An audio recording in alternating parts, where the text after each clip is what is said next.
Bom dia, a graça e a paz do Senhor Jesus. Iniciaremos hoje a segunda epístola de Pedro. Abra aí a sua Bíblia para você fazer uma leitura prévia do primeiro capítulo de 2 Pedro. Estaremos vendo a partir de agora. Eu sou o pastor Daniel Deusdete, da Igreja Os Semeadores. Aproveite aí agora, inscreva-se no nosso canal, já clica no sininho à sua esquerda e já dê o seu like aí, nos ajudando em nosso canal. Nós estamos localizados ali na QNA 30, lote 7, na Avenida Comercial Norte. Essa segunda epístola foi escrita para encorajar os cristãos perseguidos e confusos a permanecerem unidos em sua fé. Como temos dito aqui, unidos e edificados faremos uma grande obra ao Senhor. Este é uma citação da igreja do Núcleo Bandeirantes, da Novo Milênio, a igreja do pastor Orcélio. Encontraremos nesse livro que os cristãos devem crescer espiritualmente em virtude das grandes bênçãos em Cristo, que a certeza do retorno de Cristo vem do testemunho de que pessoas que viram Cristo pessoalmente e das Escrituras. Deus irá julgar com rigor os falsos mestres que negam a volta de Cristo. Jesus ainda não voltou porque Deus é paciente com o seu povo. Os cristãos devem ser pacientes também. Contudo, devem procurar acelerar o dia do retorno de Cristo pela oração, pela obediência e também pelo evangelismo. O autor dessa epístola se apresenta como Simão Pedro, no verso 1 do capítulo 1, e assim nós também acreditamos. Quanto à semelhança de 2 Pedro e Judas, quando comparados, revela que provavelmente existiu alguma ligação entre os dois livros, mas qual tipo, não sabemos. Quanto ao lugar de origem de 2 Pedro, é incerto. Roma seria um provável local, uma sugestão, dado que, de acordo com 1 Pedro, Pedro se encontrava lá, 1 Pedro 5,13, bem como o fato de a tradição ensinar de que Pedro foi martirizado nessa cidade a mandato de Nero. Os falsos ensinos em 2 Pedro. Essa epístola foi escrita para cristãos que estavam sendo ameaçados de falso ensino. Em resposta a esse falso ensino, Pedro enfatizou a verdade e as implicações morais do Evangelho. Esse falso ensino parece ter sido um precursor do gnosticismo, um termo que designa uma variedade de movimentos heréticos nos primeiros séculos cristãos, especialmente no século II, que combinavam as ideias da filosofia grega, do misticismo oriental e do cristianismo. O protognosticismo com que Pedro deparou, esse protognosticismo com que ele deparou, ensinava que a salvação se dava por meio do conhecimento intuitivo e esotérico, e não por meio da fé em Cristo Jesus. Ou seja, ele valorizava mais o conhecimento do que a fé. Como eles prezavam muito mais a mente do que o corpo, o gnosticismo do século II muitas vezes caiu em flagrante imoralidade ou rigoroso asceticismo. O asceticismo não foi tratado em 2 Pedro, mas a imoralidade é claramente repreendida. Os falsos mestres aparentemente usavam a liberdade cristã como uma licença para pecar, especialmente para cometer imoralidade sexual. Além do mais, eles eram culpados de negar o Senhor, de desprezar as autoridades e os seres celestiais e de zombar da segunda vinda de Cristo. Nós dividimos essa epístola de 2 Pedro em 6 partes. Veremos o primeiro capítulo, por que Jesus ainda não voltou.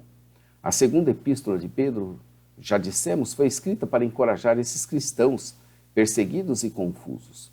Pedro aqui, em sua segunda epístola, vai escrever a eles, para obterem fé igualmente preciosa e também para encorajar esses perseguidos e confusos a permanecerem unidos na fé. Também veremos nessa carta as 9 virtudes de Pedro: fé, diligência, virtude, conhecimento, domínio próprio, perseverança, piedade, fraternidade, amor. Tudo começa na fé e tudo aqui termina no amor. Saudação, primeira parte, os versos 1 e 2. Pedro saudou seus leitores com uma bênção. Pedro se identificou e designou seus leitores como cristãos e proferiu uma bênção sobre eles.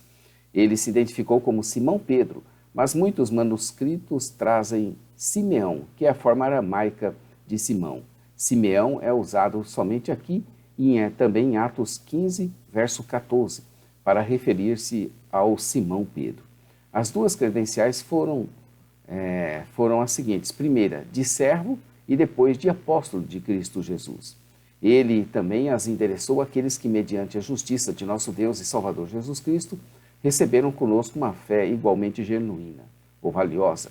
Provavelmente uma referência à justiça de Deus e à sua imparcialidade em conceder o dom da fé para todos os tipos de pessoas, e não uma referência à justiça de Cristo pela qual os cristãos são justificados.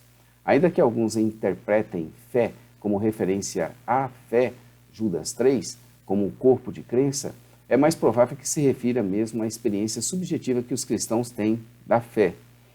Como o apóstolo que descreve aqueles que continuariam a viver após a sua morte, Pedro garantiu aos seus leitores que eles não eram cristãos de segunda classe. Pedro deixa clara em sua epístola sua crença na divindade de Cristo, pois ele o identifica como Deus e Salvador, Jesus Cristo, uma vez que no grego um artigo definido "o" rege tanto Deus quanto o Salvador. E essa frase atribui plena divindade a Jesus.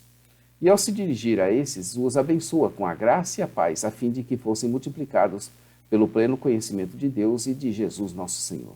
O conhecimento é um tema importante em 2 Pedro. Palavras relacionadas a ela ocorrem 11 vezes, porque os falsos mestres estavam preocupados com o conhecimento esotérico. Pedro afirmou que o conhecimento de Deus e de Jesus estão ligados porque Deus é conhecido somente em Jesus Cristo e por meio dele. A segunda parte, encorajamento a crescer espiritualmente, vai dos versos 3 do capítulo 1 aos versos 11. Pedro encorajou seus leitores a crescerem espiritualmente à medida que assumissem as suas responsabilidades à luz das misericórdias de Deus para com eles em Cristo Jesus. Pedro iniciou a carta com exortações à maturidade espiritual.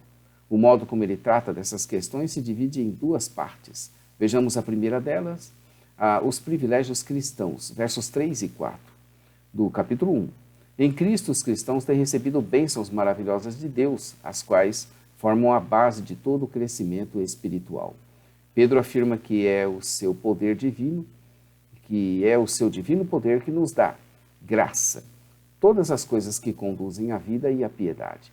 As bênçãos de Deus em Cristo são suficientes para o crescimento de todo cristão. A principal entre essas bênçãos é o Espírito Santo. Ninguém tem desculpa para não viver para Cristo. É uma graça e também uma honra para nós, uma vez que foi Ele quem nos chamou para a sua própria glória e virtude. Ele nos deu as suas grandiosas e preciosas promessas para que por elas nos tornássemos coparticipantes da natureza divina.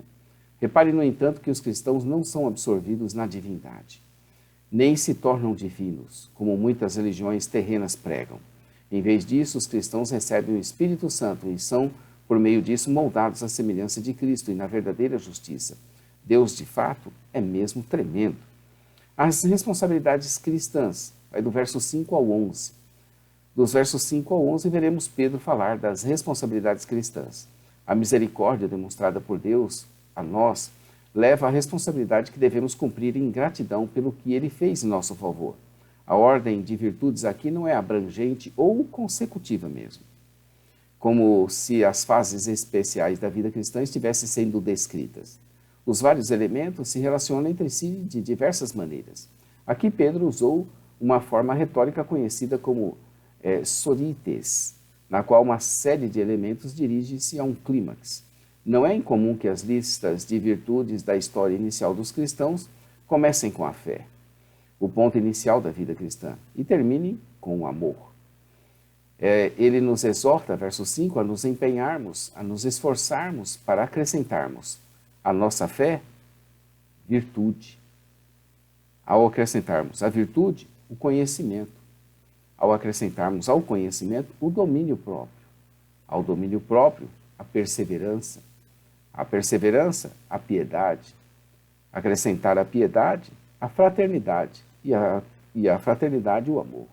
Isso porque, havendo em nós, ou estando em nós, elas, tais virtudes ou qualidades, presentes e crescendo, não seremos mais nem inativos, nem infrutuosos. Os cristãos deveriam desejar ser mais ativos e produtivos possível em relação ao reino de Deus.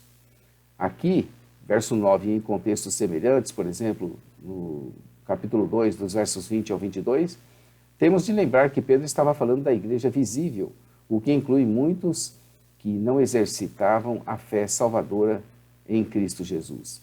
Agora, se não tivessem tais qualidades e virtudes presentes ou crescendo neles, eram todos cegos que somente viam o que está perto. Literalmente cego e míope. A combinação dos termos aqui é estranha, visto que as duas condições físicas são mutuamente excludentes. É provável que Pedro tenha simplesmente multiplicado os termos relacionados para o efeito da ênfase, como dizendo que é uma completa cegueira e absurdo mesmo. A imagem da cegueira é frequentemente empregada para descrever a falta de compreensão da verdade espiritual. Esses assim esquecidos não se lembram da purificação dos seus antigos pecados e, portanto, ainda estavam presos em suas cadeias. Pedro é veemente na exortação e apela, nos versos 10, para confirmarem a sua vocação e eleição. Literalmente, certificar-se por si mesmo da sua vocação e eleição.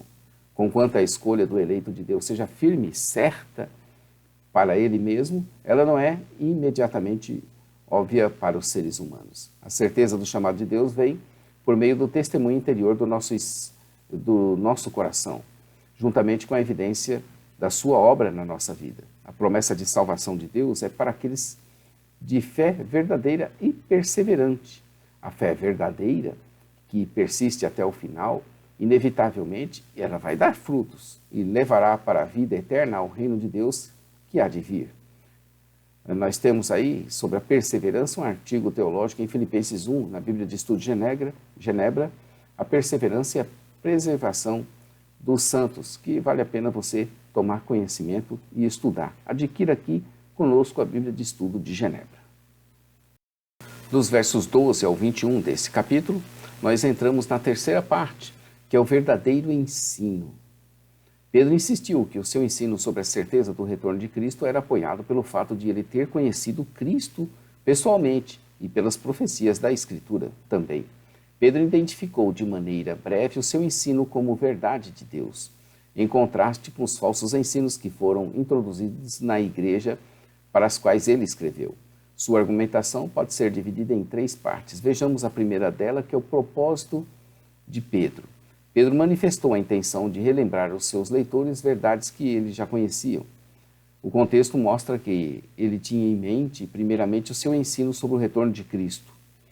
Pedro julgava importante, enquanto estivesse nesse tabernáculo, comparou o seu corpo com o templo do Senhor. Ele comparou o seu próprio corpo, como o templo do Senhor.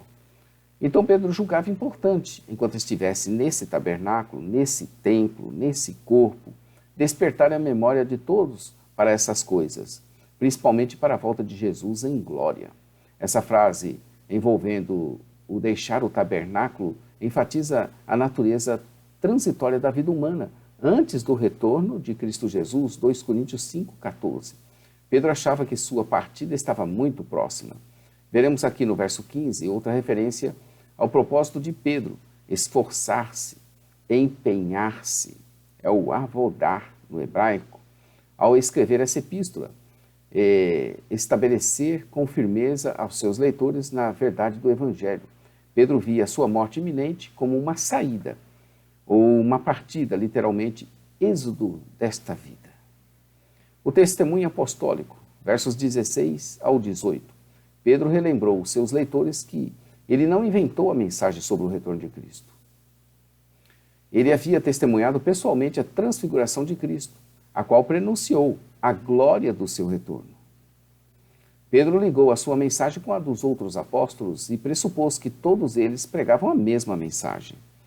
Não seriam fábulas engenhosamente inventadas, dizia Pedro, quando lhes falava a respeito do poder e da vinda de nosso Senhor Jesus Cristo. Pelo contrário, ele e muitos outros afirmaram terem sido testemunhas oculares da sua majestade.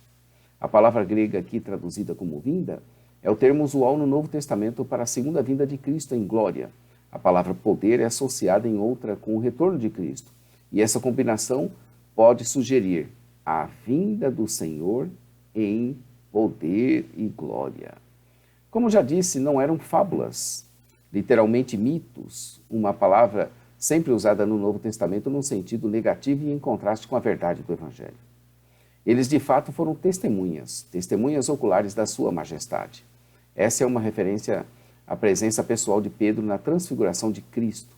Pedro enfatizou o seu testemunho apostólico e ocular da transfiguração a fim de estabelecer a verdade da sua mensagem em geral e para fornecer a base histórica para a expectativa apostólica do retorno de Cristo em particular. A transfiguração foi compreendida pelos apóstolos como tendo sido um breve lampejo da glória divina, com a qual Cristo virá em seu retorno. Ele recebeu honra e glória da parte de Deus Pai, quando da suprema glória, glória excelsa, uma maneira indireta típica do discurso judeu, de referir-se ao próprio Deus. Lhe foi dirigida a voz que disse: Este é o meu Filho amado, em quem me agrado. 2 Pedro 1,17. O testemunho profético, os versos 19 a 21. Pedro voltou-se para a profecia como testemunho que apoia o seu ensino sobre o glorioso retorno de Cristo. Pedro ensinou que a palavra da profecia sobre o glorioso retorno de Cristo foi confirmada pela transfiguração, como um cumprimento antecipado da predição da sua segunda vinda. O grego aqui é um termo ambíguo e pode também ser traduzido: nós temos mais certeza da palavra da profecia. Essa última interpretação poderia significar que a palavra profética da Escritura é um testemunho ainda mais certo do que a reconhecida experiência admitidamente espetacular e de ter testemunhado a transfiguração. O testemunho confirmado dos profetas é como uma luz num mundo de trevas, que até o amanhecer dá a esperança de um novo dia, quando Cristo retornar em glória até que o dia clareie e a estrela da alva nasça em nossos corações. A estrela da alva é provavelmente uma alusão a Números 24:17, uma passagem que profetizou o nascer da realeza em Israel e que se aplica a Jesus, o último e grande filho de Davi. Ela é quem se espera que nasça em nossos corações, a estrela da alva. Pedro provavelmente estava se referindo ao efeito sobre os cristãos de plena revelação, que irá acompanhar o retorno real de Cristo. Seus leitores devem prestar atenção na firme palavra dos profetas, até o dia em que essa palavra será substituída pela plena revelação que virá. 1 Coríntios 13, dos versos 8 aos versos 12. Pedro, nos versos 20, faz uma explanação em defesa da palavra de Deus, de muita profundidade. Embora alguns interpretem isso como se referindo à interpretação da profecia do Antigo Testamento por aqueles que leem a Escritura, tanto o grego como o contexto imediato indicam que Pedro estava falando aqui da origem divina e da confiabilidade da Escritura. Apesar de Pedro ter confrontado as interpretações incorretas de seus oponentes, seu interesse nesse contexto era enfatizar a confiabilidade do caráter dado por Deus, do testemunho apostólico e profético. A profecia no Antigo Testamento muitas vezes envolvia o sonho ou a visão, bem como a interpretação dada por Deus dessa revelação. Nas zombarias que fazia a respeito da segunda vinda, os adversários de Pedro podem ter argumentado que as interpretações proféticas do Antigo Testamento não eram inspiradas. Na visão de Pedro, o Espírito Santo era a fonte da profecia, capacitando os profetas para falar e também escrever como porta-vozes de Deus.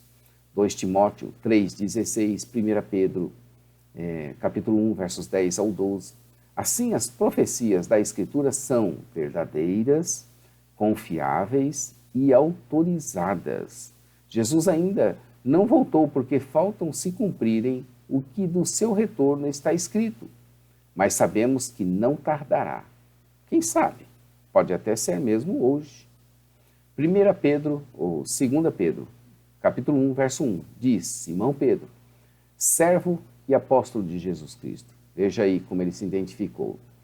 Servo e apóstolo, aos que conosco obtiveram fé igualmente preciosa, na justiça do nosso Deus e Salvador Jesus Cristo. Aqui ele fala de uma fé preciosa. E o verso de número 21, encerrando esse capítulo, diz: porque nunca, jamais qualquer profecia foi dada por vontade humana. Entretanto, homens santos falaram da parte de Deus, movidos pelo Espírito Santo. As 9 virtudes de Pedro: fé, diligência, virtude, conhecimento, domínio próprio, perseverança, piedade, fraternidade, amor. Repare, como já dissemos, tudo começando pela fé e terminando no amor, o maior dos dons. Amanhã estaremos aqui com aquele que é vencido, fica escravo do vencedor. Se o vício te domina, você é escravo dele. Se o pecado te domina, você é escravo dele. Se a ira te domina, você é escrava dele. Você é escravo dele. Amanhã, 2 Pedro, capítulo 2. Inscreva-se em nosso canal, clica no sininho à sua esquerda, dê o seu like, nos ajudando, compartilhe, divulgue. A parte escrita aí você vai achar, jamaisdesista.com.br. Nossa loja virtual, ossemeadores.com.br. E nosso programa de rádio, radio.ossemeadores.com. Acesse, conheça os nossos programas, conheça nossas atividades e esteja conosco. Vamos divulgar a palavra de Deus e espalhar a verdade de Jesus Cristo. Breve ele retornará. É tão claro esse 2 Pedro em relação ao retorno de Cristo. E essa comparação que ele faz com o Monte da Transfiguração, hein? É forte, né?